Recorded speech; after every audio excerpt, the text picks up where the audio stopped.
Good morning, Jimbo. Good morning. Cold enough for you? Oh, it's cold enough for me. Yeah. We'll warm up. I did not want to leave this morning. Well, I did, but I didn't. You know what I mean? Hoping it'd be a little bit warmer than it is. And I got up plenty early enough, but I just sat there. I know. I woke up at I just 4:30. sitting there with a coffee, watching the news.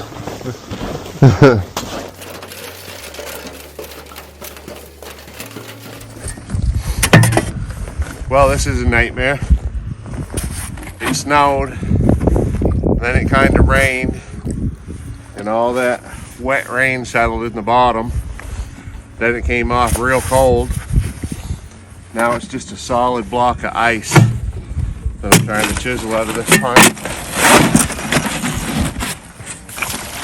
And I don't feel real great about it. This punt's only got about that much freeboard. And I'm in it, so that's not great. But we'll get out there eventually.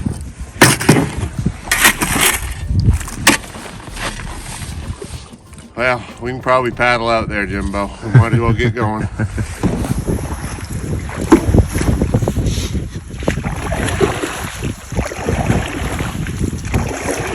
Everything's miserable in the winter. It's not like in the summer when everything's fun. 70 degrees every day, not a breath of wind, plenty of lobsters.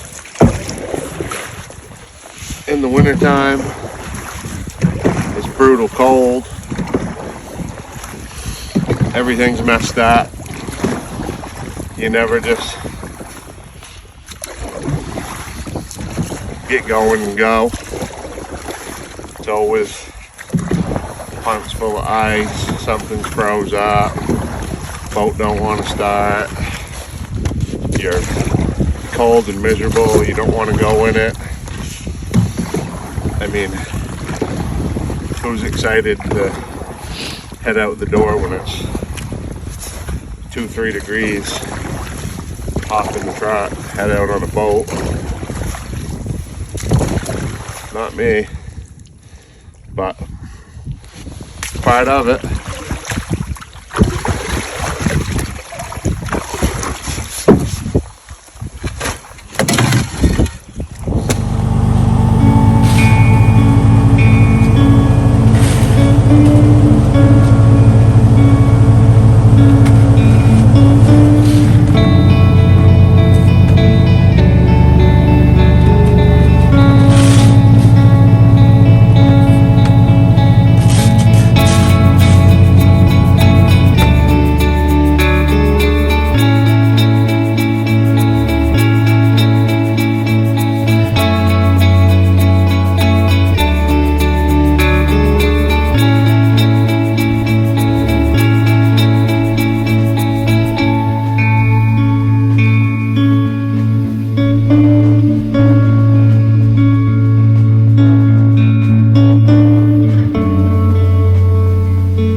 some words for the YouTube world. I think we're in good shape now. We got water. It's cold as hell, but we're gonna get through. Hopefully fill this tank. Yeah, Ready? hope so. Okay, so I love taking people out on the boat with me, and I've had over 100,000 of you come on the boat with us last time. So I thought I'd bring you out again another day in the winter, late February. Last time we were out here, it was 2-3 degrees, 2 to 10 degrees, something like that. Today, I guess it's about 12 degrees. Feels a lot colder though, because we got not a stiff breeze, but a little bit of wind. So tell you what, it feels a heck of a lot chillier than it did even on the 2-degree day that we had no wind. So yeah, 12, 14 degrees. Hoping it warms up into the 20s. At least it's bright and sunny, and I'm froze, and Jimbo's behind the camera and he's froze too. So we're gonna get to work, bring you with us on the boat today, and see if we can't warm up a little and catch some lobsters.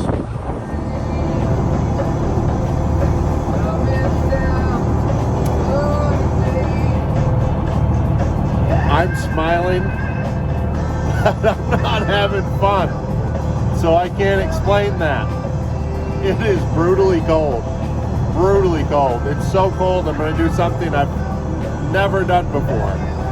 I'm going to try wearing these rubber gloves. That's probably not going to work for me, but I'm going to try.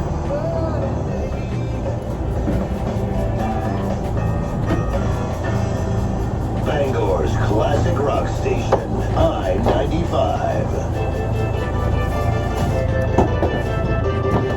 First trap.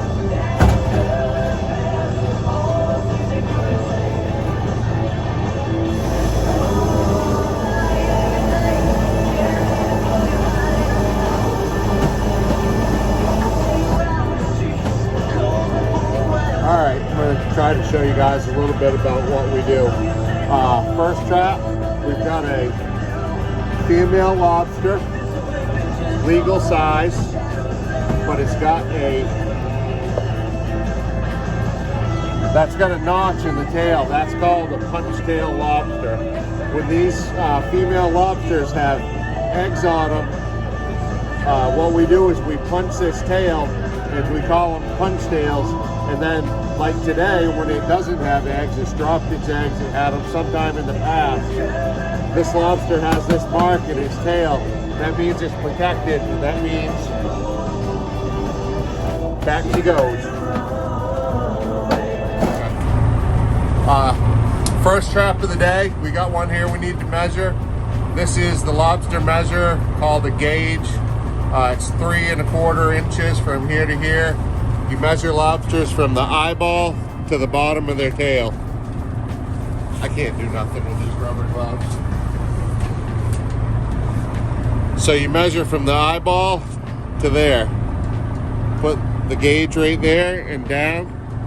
So that lobster right there is just barely a counter. It touches on the shell. That means it's good. Check the tail. Tail's good. Female lobster, tail's good, goes the measure.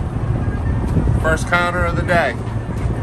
Also, we got in here, these are Jonah crabs. These are some bycatch we get.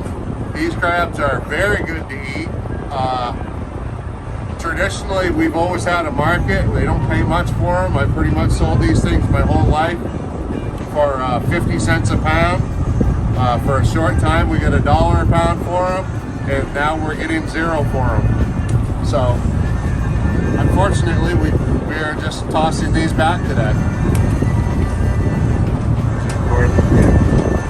Alright, I tried the rubber gloves. Didn't even make it one trap. I don't know what it is. I just can't work in rubber gloves. So, back to the cotton we go. So this is the bait bag here. This has got a little bit of old bait from last time we hauled. And this is what we do. We put these in the trap. Just to show you what we got here. These are Menhaden pogies. These work very good for lobster bait. They've been a blessing. They've showed up real heavy the last 4 or 5 years, and that's what we've been using. We also use herring. Traditionally in my life, we've mostly used herring, but last 4 or 5 years it's been pogies. Drop it in the trap, wrap it around the bait bag, close the trap. That's how you pick a trap. So once you get the traps picked and baited, you have to set them back. Here I am turning to set them back, watching the bottom machine, the chart plotter, and looking around for other buoys. Now once I fire that first one back, the ground line starts running out, and the stern man is setting the traps overboard when it's their turn. Once the ground line runs out, the end line starts running. And I'm giving the buoys one last dip in that hot water. That's to kill the slime off of them. Once the end line runs out, on to the next one. So, thought I'd teach you a little bit more. You're probably wondering, what is it that pulls these traps up? Well, it's this thing right here. This is called a pot hauler. Because although we call them traps, they're actually pots, lobster pots. So this is a pot hauler. This is a snatch block, and you run it through the snatch block, put it in the pot hauler, and it actually pinches the rope. That's how these things work. It pinches the rope.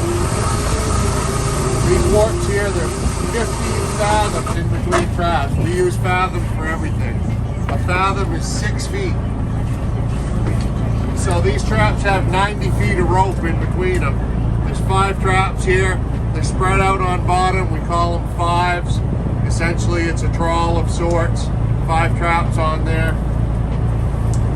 And that's what we have to fish now. We used to fish triples here, but now we fish fives, and it's just something we've adjusted to. But that's how you get the traps up, with that pot hauler. Alright, so one of the things we also catch is occasionally we get these really small ones. Now this is a legal size lobster here, a little over a pound. That one's good to go. But sometimes we get these little ones. There's millions of them down there on bottom. This lobster here, I'd say it's probably about 3 years old or so. They take 7 years to go from egg to legal size like the one I just showed you. So I'd say this one's right about in the middle. 3 or 4 more sheds and he'll be the size of that other one. They grow very quick. When they're little like this in the summertime, sometimes what they'll do is they'll shed twice in the summer, so they grow quicker. But yeah, you gotta love those ones. That's the future of the industry right there.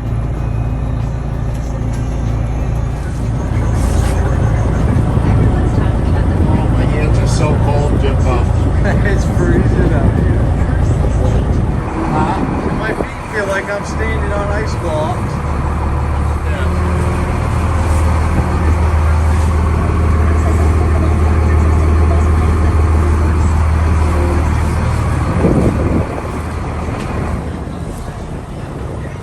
We got a rider. Catching a free lift.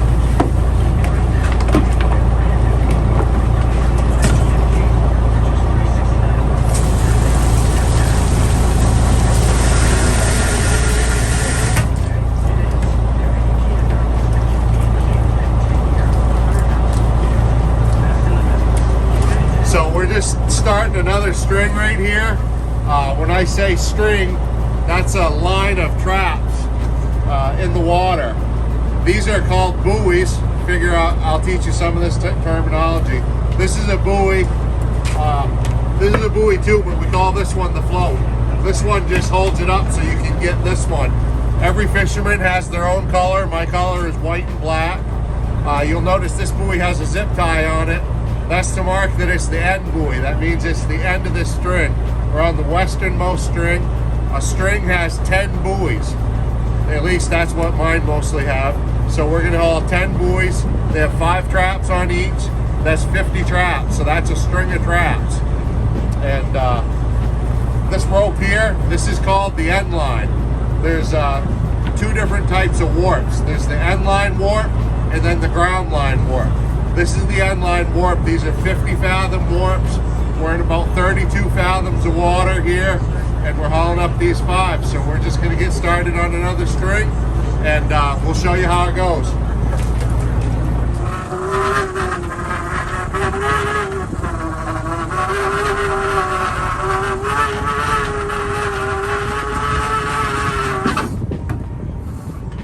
So this here is the end line I was just telling you about. It's a mix of float rope and sink rope.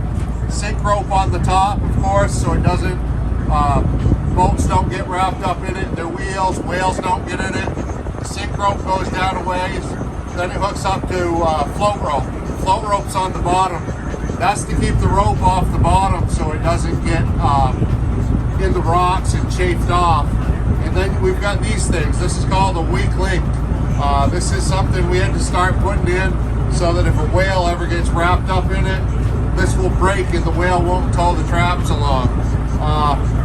Honestly, I think it's kind of a dumb idea, but these things break a lot and we lose the traps. But it's just something we have to do. These used to break a lot when they first came out with them, but it seems like they fixed the plastic and, you know, they hold up all right now. This right here, so I'm going to break the first trap.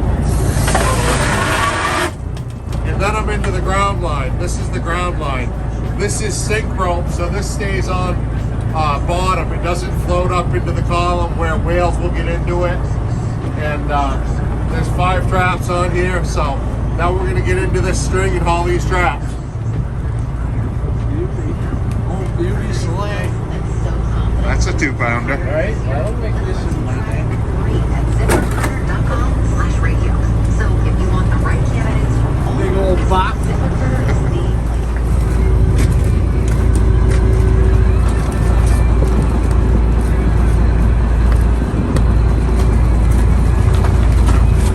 Get the juice.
Like walking on 2 ice cubes right now. Can't wait for spring. We're out here trying to stay warm. It ain't working very good. But we're getting stuff done anyways. What's that white stuff in your beard? A little bit of ice. It's a little chilly out here. That's why I keep this beard. It keeps me warm. Wow.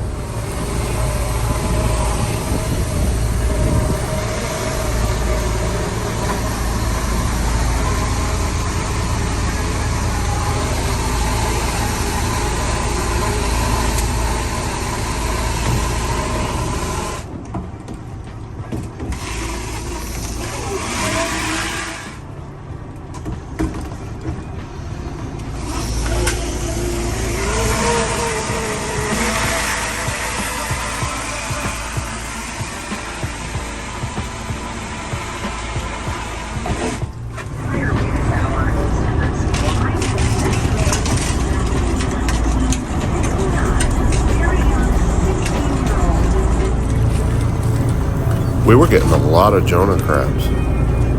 Real good ones too. Nice hard Jonah crabs. They'd be great for the market. Unfortunately, there's no market for them right now. I'm really hoping something turns around there. Setting traps this way is called rail setting. It's because they're going over the side of the rail. Now some boats have open stern and the traps go out the stern, they set themselves, but for boats that have a stern, which is most of the boats in the Maine fleet, you have to set them off the rail. So that depends on the stern man paying attention and setting them out when the time comes for them to go over the side. Even some guys with an open stern prefer this method because all the traps get set properly and land on their bottom.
That one looks good.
Hold that up, Jimbo.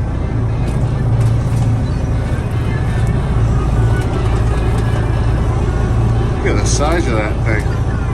They're up on these hard bottoms spawning. That thing's right full of eggs, I'd say, on that one. Bloop. And I'd say that one's probably full of spawn. Right? Yep. Oh yeah, he's full of spawn. You can see it coming right out of him. Yeah, throw him back too. There ain't no shortage of them things. They're everywhere.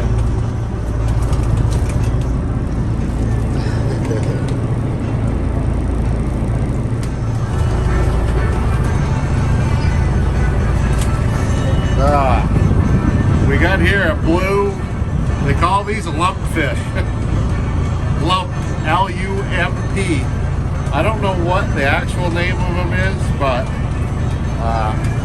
I don't know. Some people think they're really cute. Some people kiss them.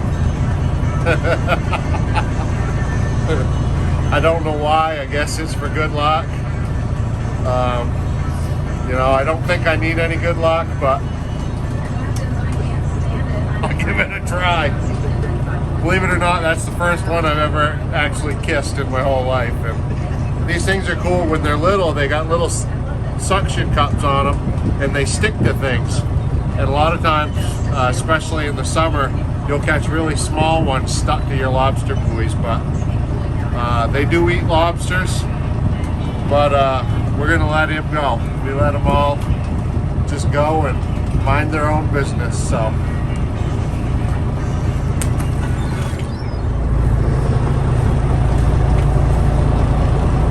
Little baby flounder.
Okay. Will you do you? Yeah. I was gonna get 2, but I'll take 3. Well, I don't know. What do you think, Jimbo? Get the 3? Yeah, I'll take the 3.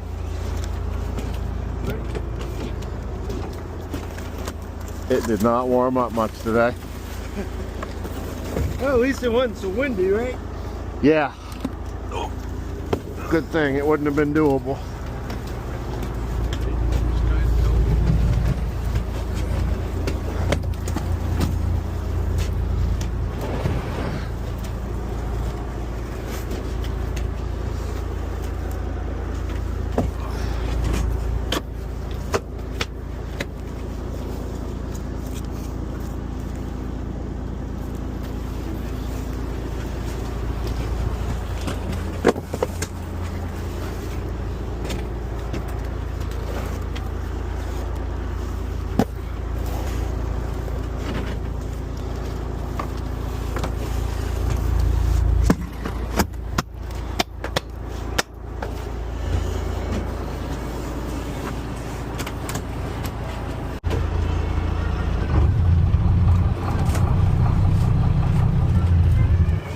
Thank you. We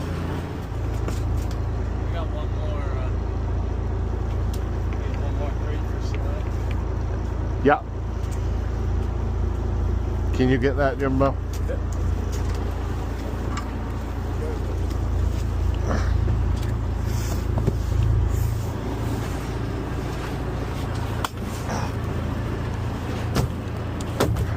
Those you froze up this morning? Yeah.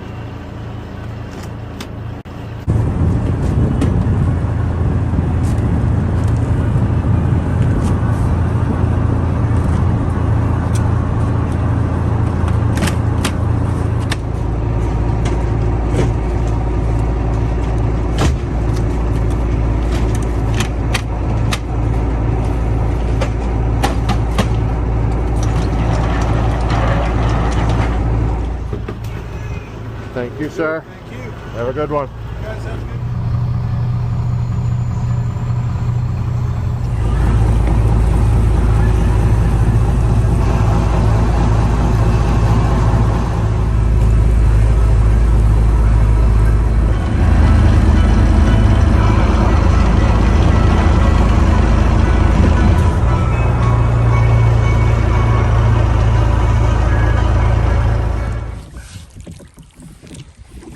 Well, we didn't film this part, but we just chiseled all the ice out of the pond. Actually, we kind of used the hot water out of the hot tub and thawed it out. Then I tripped over my oar, broke my oar. Well, that's all right. They make them every day, I guess. Well, like I said earlier, I love taking people out on the boat with me. They usually have a great time, and I usually take a couple or half a dozen or something like that. And last time we went out to haul and we did a video, we ended up taking over 100,000 of you folks with us. So that was pretty cool. I hope you guys enjoyed today as much as you enjoyed the first time. And I really appreciate you coming on the boat with me and watching the videos. It's something that I've been enjoying, and also my son is really into this YouTube thing, so he's been kind of guiding me on how to be a YouTuber, and he really enjoys it too. So hope you like this video. Like, share, and subscribe.